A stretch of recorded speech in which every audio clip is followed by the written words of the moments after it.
Hello, everyone. Today we will be reading The Trial for Murder by Charles Dickens. I have always noticed a prevalent want of courage, even among persons of superior intelligence and culture, as to imparting their own psychological experiences when those have been of a strange sort. Almost all men are afraid that what they could relate in such a wise would find no parallel or response in a listener's internal life and might be suspected or laughed at. A truthful traveler, who might have seen some extraordinary creature in the likeness of a sea serpent, would have no fear mentioning it, but the same traveler, having had some singular presentiment, impulse, vagary of thought, vision, so-called, dream, or other remarkable mental impression, would hesitate considerably before he would own to it. To this reticence I attribute much of the obscurity in which such subjects are involved. We do not habitually communicate our experiences of these subjective things as we do our experiences of objective creation. The consequence is that the general stock of experience in this regard appears exceptional, and really is so in respect of being miserably imperfect. In what I am going to relate, I have no intention of setting up, opposing, or supporting any theory whatever. I know the history of the bookseller in Berlin. I have studied the case of the wife of the ancient astronomer royal as related by Sir David Brewster, and I have followed the minutest details of a much more remarkable case of spectral illusion occurring within my private circle of friends. It may be necessary to state as to this last that the sufferer, a lady, was in no degree, however distant, related to me. A mistaken assumption on that head might suggest an explanation of a part of my own case, but only a part, which would be wholly without foundation.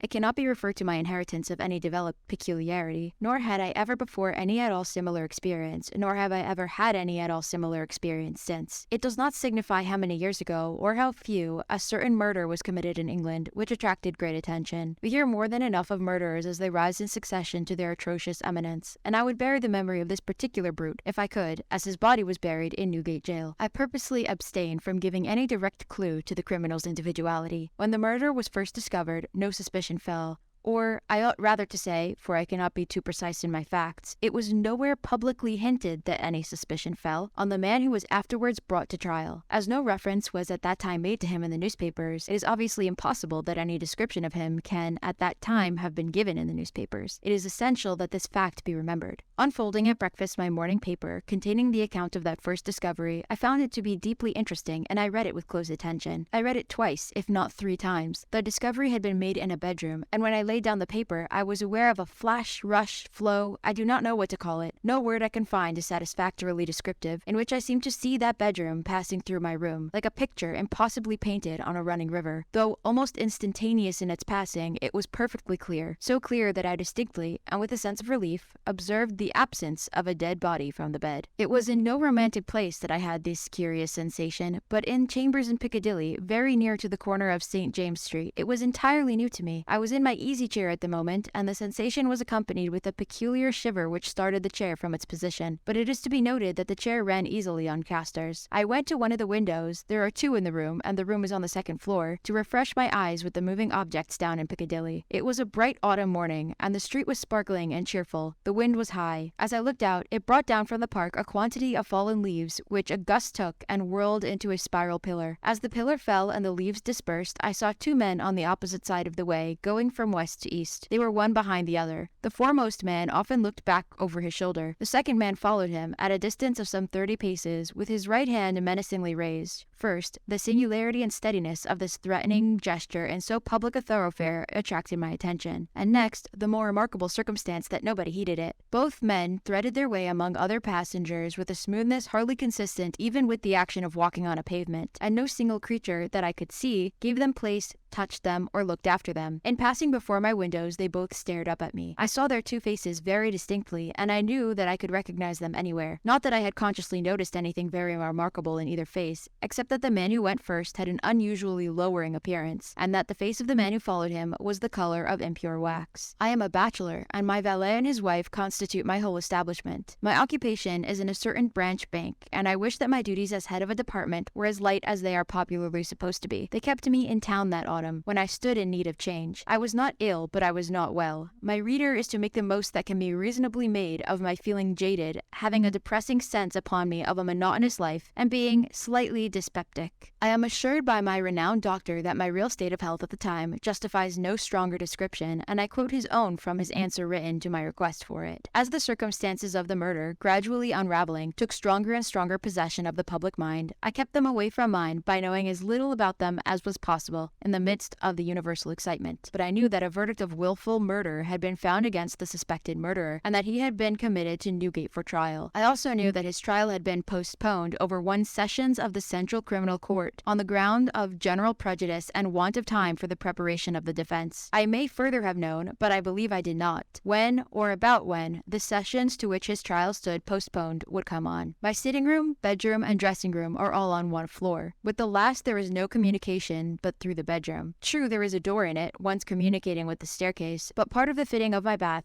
has been, and had then been for some years, fixed across it. At the same period, and as part of the same arrangement, the door had been nailed up and canvassed over. I was standing in my bedroom late one night, giving some directions to my servant before he went to bed. My face was towards the only available door of communication with the dressing room, and it was closed. My servant's back was towards that door. While I was speaking to him, I saw it open, and a man look in, who very earnestly and mysteriously beckoned to me. That man was the man who had gone second of the two along Piccadilly, and whose face was the color of impure wax. The figure, having beckoned, drew back and closed the door. With no longer pause than was made by my crossing the bedroom, I opened the dressing room door and looked in. I had a lighted candle already in my hand. I felt no inward expectation of seeing the figure in the dressing room, and I did not see it there. Conscious that my servant stood amazed, I turned around to him and said, "Derek, could you believe that in my cool senses I fancied I saw a—" As I there laid my hand across his breast, with a sudden start he trembled violently, and said, "Oh Lord, yes sir, a dead man beckoning." Now, I do not believe that this John Derek, my trusty and attached servant for more than 20 years, had any impression whatever of having seen any such figure until I touched him. The change in him was so startling when I touched him, that I fully believe he derived his impression in some occult manner from me at that instant. I bade John Derek bring some brandy, and I gave him a dram, and was glad to take one myself. Of what had preceded that night's phenomenon, I told him not a single word. Reflecting on it, I was absolutely certain that I had never seen that face before, except on the one occasion in Piccadilly. Comparing its expression when beckoning at the door with its expression when it had stared up at me as I stood at my window, I came to the conclusion that on the first occasion it sought to fasten itself upon my memory, and that on the second occasion it had made sure of being immediately remembered. I was not very comfortable that night, though I felt a certainty, difficult to explain, that the figure would not return. At daylight I fell into a heavy sleep, from which I was awakened by John Derek's coming to my bedside with a paper in his hand. This paper, it appeared, had been the subject of an altercation at the door between its bearer and my servant. It was a summons to me to serve upon a jury at the forthcoming sessions of the Central Criminal Court at the Old Bailey. I had never before been summoned on such a jury, as John Derek well knew. He believed, I am not sure at this hour whether with reason or otherwise, that that class of jurors were customarily chosen on lower qualification than mine, and he had at first refused to accept the summons. The man who served it had taken the matter very coolly. He said that my attendance or non-attendance was nothing to him. There the summons was, and I should deal with it at my own peril and not at his. For a day or two I was undecided whether to respond to this call or to take no notice of it. I was not conscious of the slightest mysterious bias, influence, or attraction one way or another. Of that I am as strictly sure as of every other statement that I make here. Ultimately I decided, as a break in the monotony of my life, that I would go. The appointed morning was a raw morning in the month of November. There was a dense brown fog in Piccadilly, and it became positively black and in the last degree oppressive east of Temple Bar. I found the passages and staircases of the courthouse flaringly lighted with gas, and the court itself similarly illuminated. I think that, until I was conducted by the officers into the old court and saw its crowded state, I did not know that the murderer was to be tried that day. I think that, until I was so helped into the old court with considerable difficulty, I did not know into which of the two courts sitting my summons would take me. But this must not be received as a positive assertion, for I am not completely satisfied in my mind on either point. I took my seat in the place appropriated to jurors in waiting, and I looked about the court as well as I could through the cloud of fog and breath that was heavy in it. I noticed the black vapor hanging like a murky curtain outside the great windows, and I noticed the stifled sound of wheels on the straw or tan that was littered in the street. Also, the hum of people gathered here, which a shrill whistle or a louder song or hail than the rest occasionally pierced. Soon afterwards, the judges, 2 in number, entered and took their seats. The buzz in the court was awfully hushed. The direction was given to put the murderer to the bar. He appeared there, and in that same instant I recognized in him the first of the 2 men who had gone down Piccadilly. If my name had been called then, I doubt if I could have answered to it audibly, but it was called about 6th or 7th in the panel, and I was by that time able to say, "Here." Now observe, as I stepped into the box, the prisoner, who had been looking on attentively, but with no sign of concern, became violently agitated and beckoned to his attorney. The prisoner's wish to challenge me was so manifest that it occasioned a pause, during which the attorney, with his hand upon the dock, whispered with his client and shook his head. I afterwards had it from the gentleman that the prisoner's first affrighted words to him were, "At all hazards challenge that man," but that, as he would give no reason for it, and admitted that he had not even known my name until he heard it called and I appeared, it was not done. Both on the ground already explained, that I wished to avoid reviving the unwholesome memory of that murderer, and also because a detailed account of his long trial is by no means indispensable to my narrative, I shall confine myself closely to such incidents in the 10 days and nights during which we, the jury, were kept together, as directly bear on my own curious personal experience. It is in that, and not in the murderer, that I seek to interest my reader. It is to that, and not to a page of the Newgate calendar, that I beg attention. I was chosen foreman of the jury. On the second morning of the trial, after evidence had been taken for 2 hours, I heard the church clocks strike. Happening to cast my eyes over my brother jurymen, I found an inexplicable difficulty in counting them. I counted them several times, yet always with the same difficulty. In short, I made them one too many. I touched the brother juryman whose place was next to me, and I whispered to him, "Oblige me by counting us." He looked surprised by the request, but turned his head and counted. "Why," says he suddenly, "we are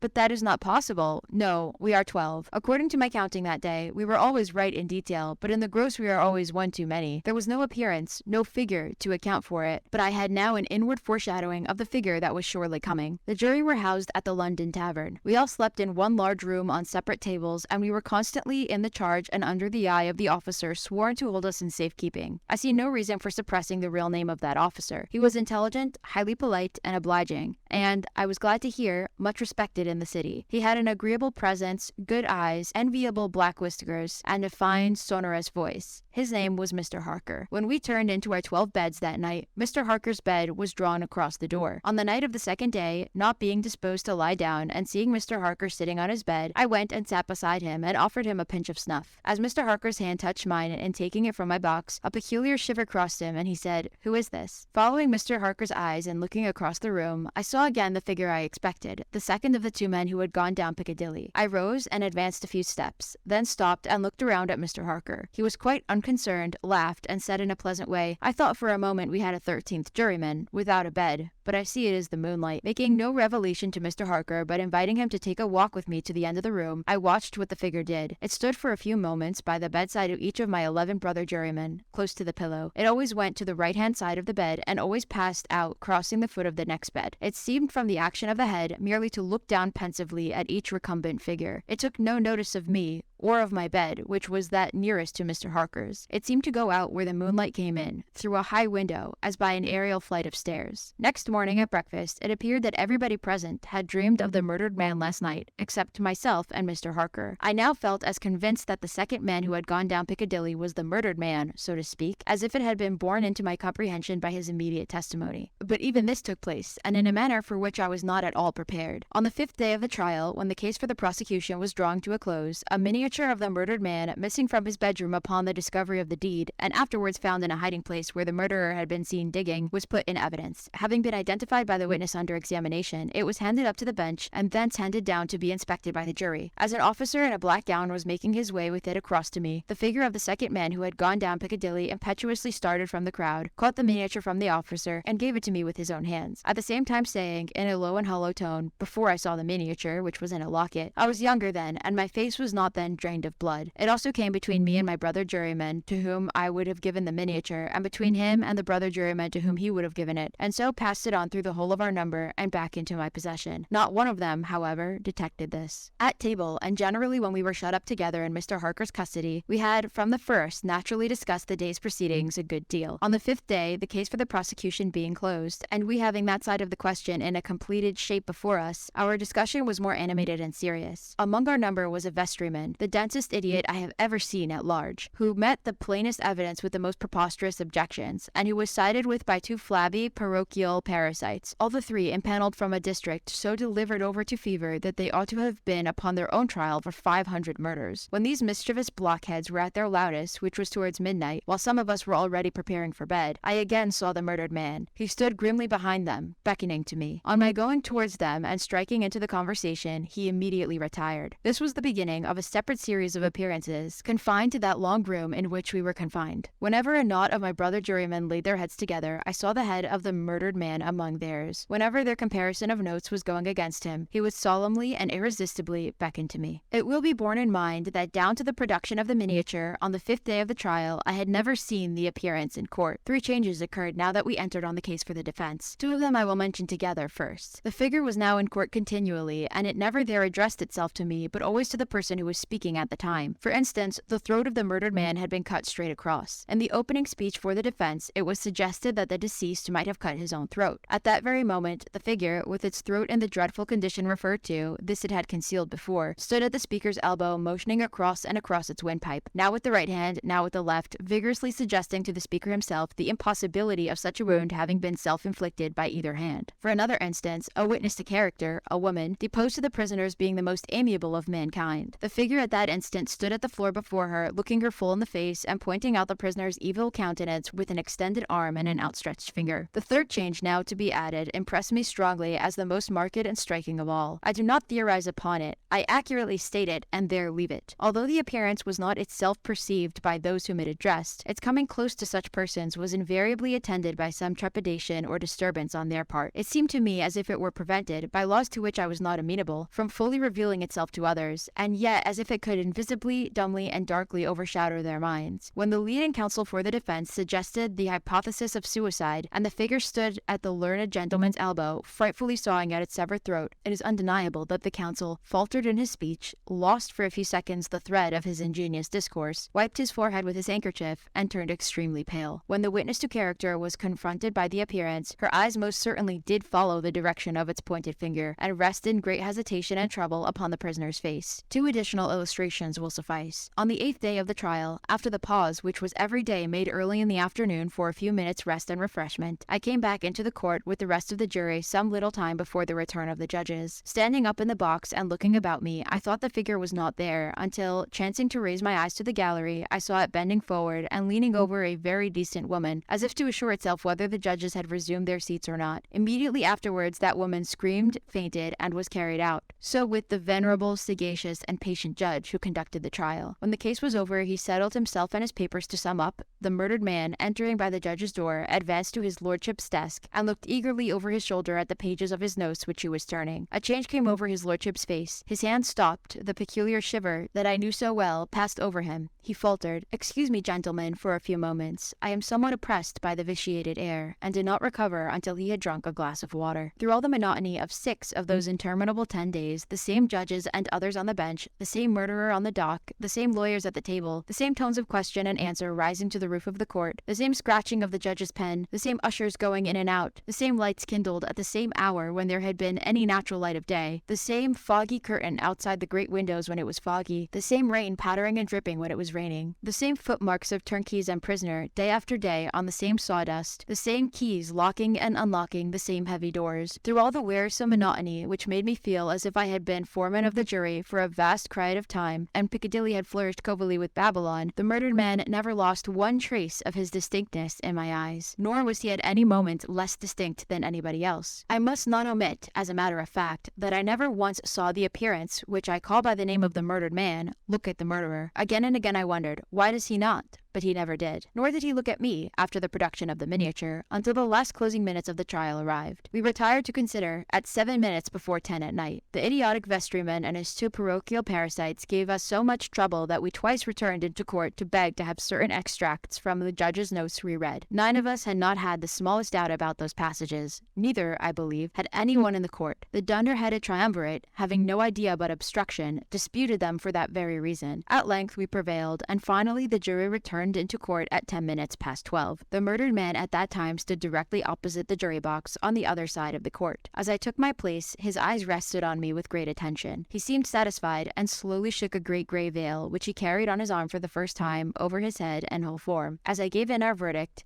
guilty, the veil collapsed. All was gone, and his place was empty. The murderer, being asked by the judge, according to usage, whether he had anything to say before a sentence of death should be passed upon him, indistinctly muttered something which was described in the leading newspapers of the following day as a few rambling, incoherent, and half-audible words, in which he was understood to complain that he had not had a fair trial, because the foreman of the jury was prepossessed against him. The remarkable declaration that he really made was this: "My lord, I knew I was a doomed man when the foreman of my jury came into the box. My lord, I knew he would never let me off, because, before I was taken, he somehow got to my bedside in the night, woke me, and put a rope round my neck."